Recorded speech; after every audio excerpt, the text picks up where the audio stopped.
Welcome to the University Art Museum and the exhibition Perpetual Motion, Michael Goldberg.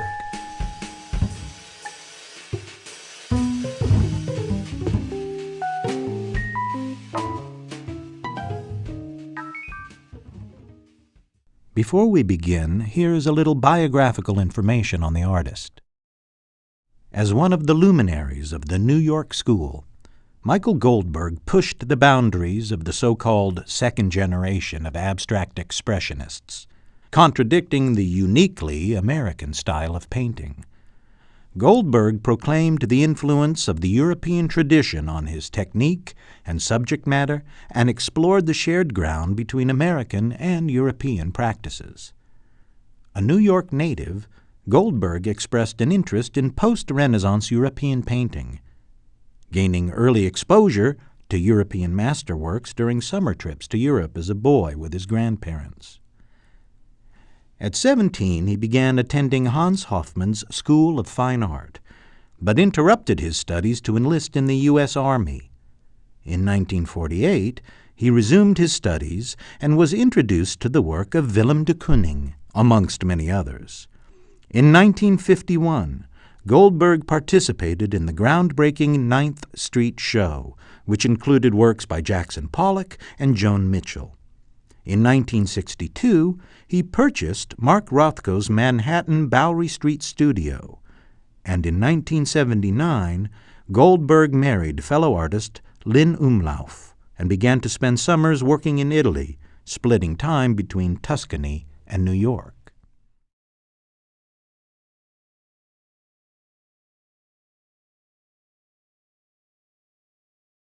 You will see the large painting in the foyer entitled Spano Sienna, New York, No. 4, which greets you as you enter the exhibition and was painted in the 1980s as Goldberg divided his time between New York City and Spano Sienna. This region of Italy is noted for its pastoral Tuscan landscapes and feudal agricultural history, as well as Siennese artists of the late Renaissance. Artist and critic Jeremy Gilbert Rolfe described his friend Michael Goldberg as an abstract painter who retains a reference to the depth of landscape. Upon examination of this painting, you will note Goldberg's use of jagged, angular lines and brush strokes applied in dense layers that build a structural volume and depth, encouraging you to look closer at the work. Although the image is abstracted, you may be able to visualize the vineyards and landscapes of Tuscany.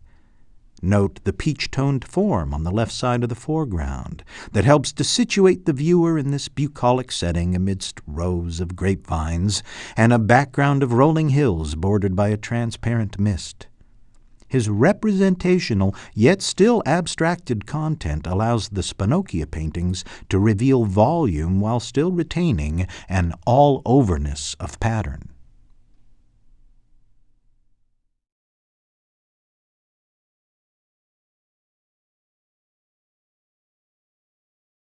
Still in the foyer, if you direct your attention toward the wall text, you will see Michael Goldberg's delicate painting House from 1958. Goldberg's early works of gouache and watercolor on paper, where he used blunt, geometric shapes of primary color, soon gave way to powerfully insistent works on canvas, oftentimes with corresponding enormity of size. Throughout the 1950s, Goldberg's House series of paintings, which he began creating in 1957, are recognizably familiar in their architectural vocabulary. In a work such as House, one of his smaller paintings, you can begin to distinguish Goldberg's unique contribution on the heels of the New York School. His focus on the geometry of the square became a more outward-looking, gestural language for Goldberg. Observable in the darkly focused void in the canvas, this is a theme that Goldberg would continue to revisit throughout his career. Notice Goldberg's application of paint across the surface with a palette knife and the adhesion of 2 grounding strips of paper.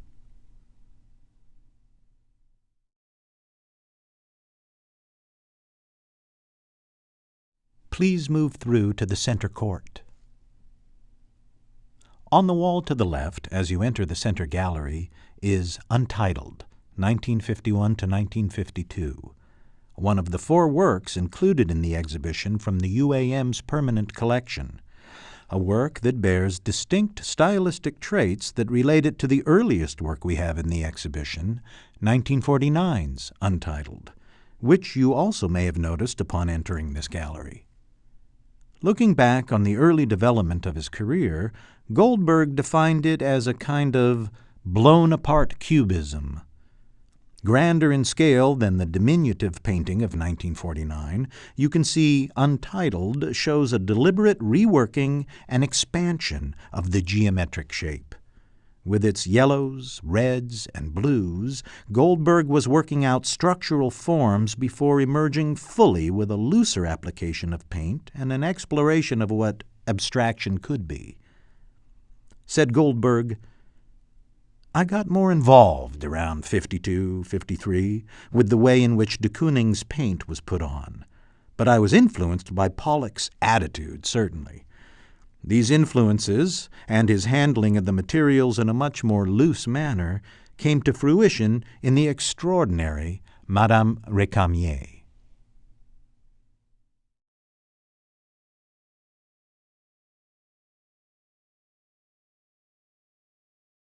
Turning to the wall on your right, you will find the monumental Madame Recamier, 1956 to 1957. Goldberg's references to post-Renaissance painting, such as the neoclassical Madame Recamier from 1800 by Jacques-Louis David, infused his canvases with an underlying meaning. Commonplace objects, such as a bed or a selection of text or newsprint, were drawn as a starting place upon which to improvise complex layers of paint. Here, in Madame Recamier, the canvas is prepared with a line drawing, which is a physical reference to David's painting.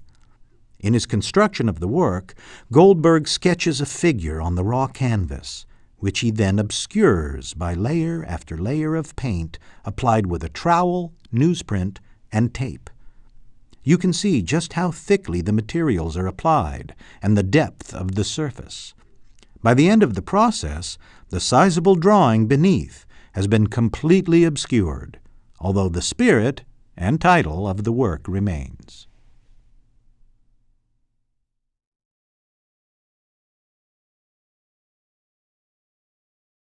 Returning to the foyer and turning to the gallery on your left, you will see The Blue Square, 1963, directly facing you, and Untitled, 1962, located to your right. A year after completing the more figurative European facades seen in this gallery on an adjacent wall, Goldberg continued to solidify his approach to spatial order and architecture. Again, the starkness of the content directs you toward the dark space in the middle. Contrasting these works with the dark central cavity found in House, for example, from the 1950s, Goldberg's long-explored interest in spatial depth is apparent. The shape of the house, like the framework of the window, appears repeatedly, later in his career in the form of grids combined with column-like supports. These dark spaces might suggest pathways within an already taut space, or propose an avenue of escape from the tension created within the margins of the canvas.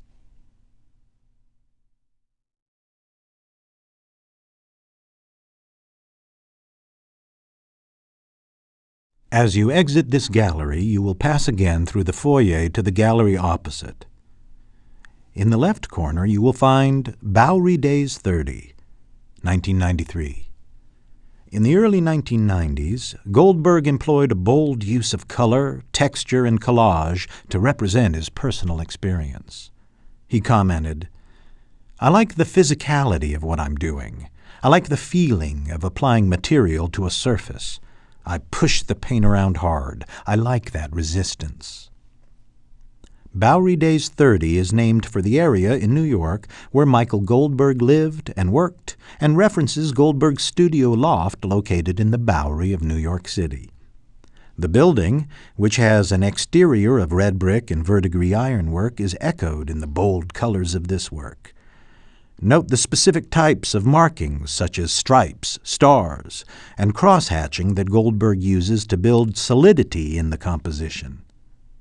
Goldberg's friend, Jeremy Gilbert Rolfe, described the artist as employing bits of figurative reference to structure his work.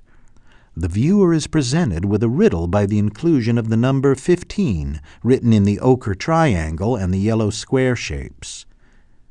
Through the process of layering, scraping away and reapplying paint and pastel, Goldberg constructed a tactile and dynamic composition evocative of his time spent in the vibrant Bowery community.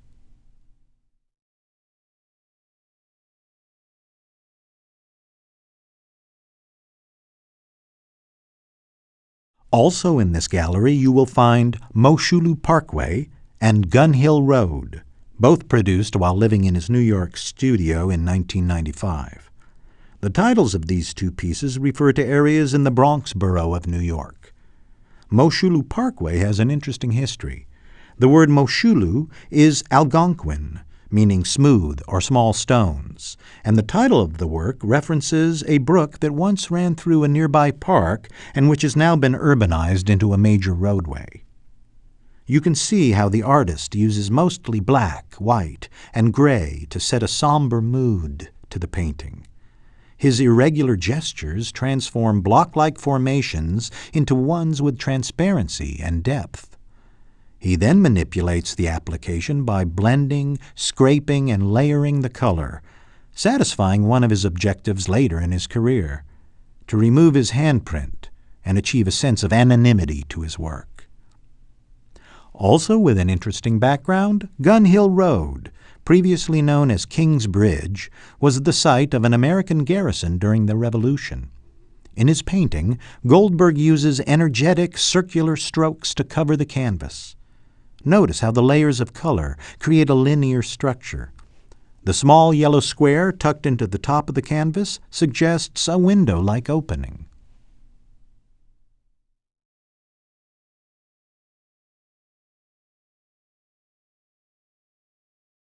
Continuing through the long gallery, you will find, to your left, Untitled, 1971, in silver, and to your right, Untitled, 1971, in blue.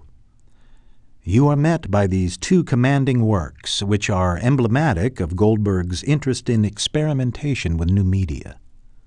Goldberg was a modern jazz aficionado, and like a jazz musician, he constantly explored new visual riffs of composition and method.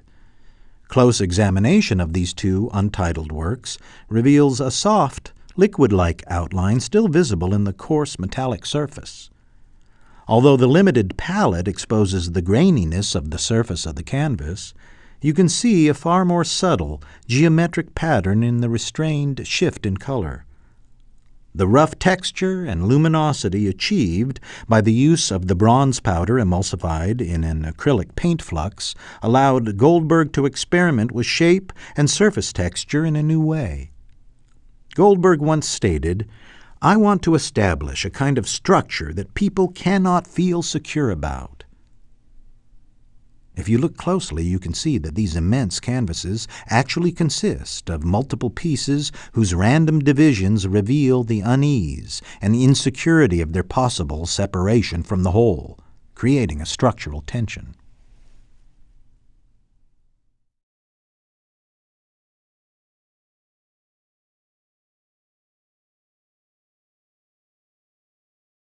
As you enter the next gallery, you will see Sardis to your right and Horion of Argos to your left, both from 2006.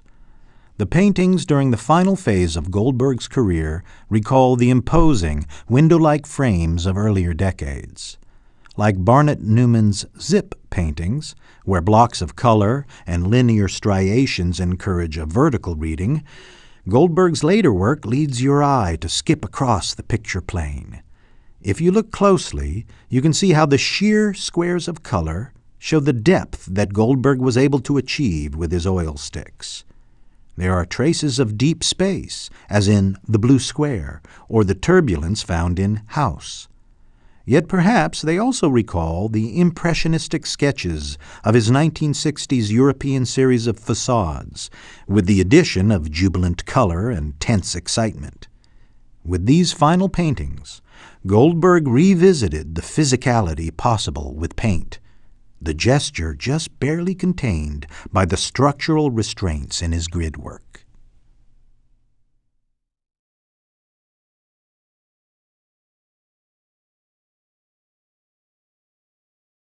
Along the corridor at the back of the museum toward the Horn Center, you will see another landscape referenced again here in Spanokia, New York, number 15.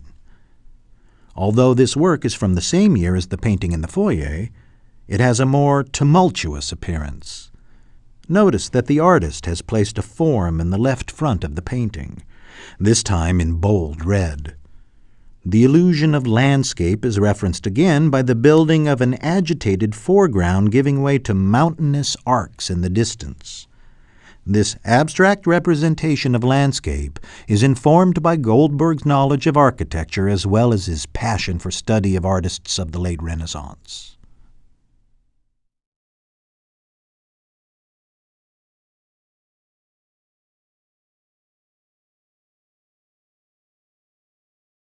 Our final painting, on the wall by the rear door, is Bacchus and Ariadne, 1992. The title and painting reference a work of the same name by the Renaissance artist Titian, which in turn denotes the classical myth of Bacchus and Ariadne. Notice how Goldberg layers oil and pastel, leaving areas of the canvas untouched. Classical mythology is revealed in the sail and star motifs that symbolize Bacchus sailing and rescuing Ariadne, establishing her as a goddess by placing her crown in the heavens.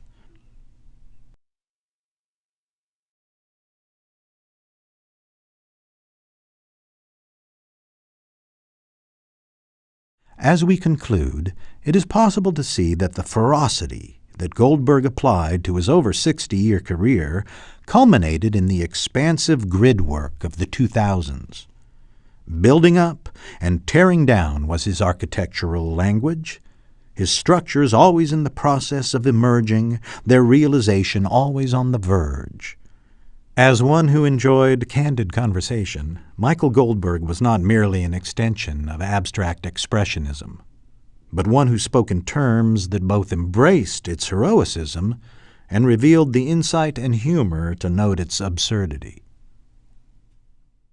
Thank you for visiting the UAM and Perpetual Motion, Michael Goldberg.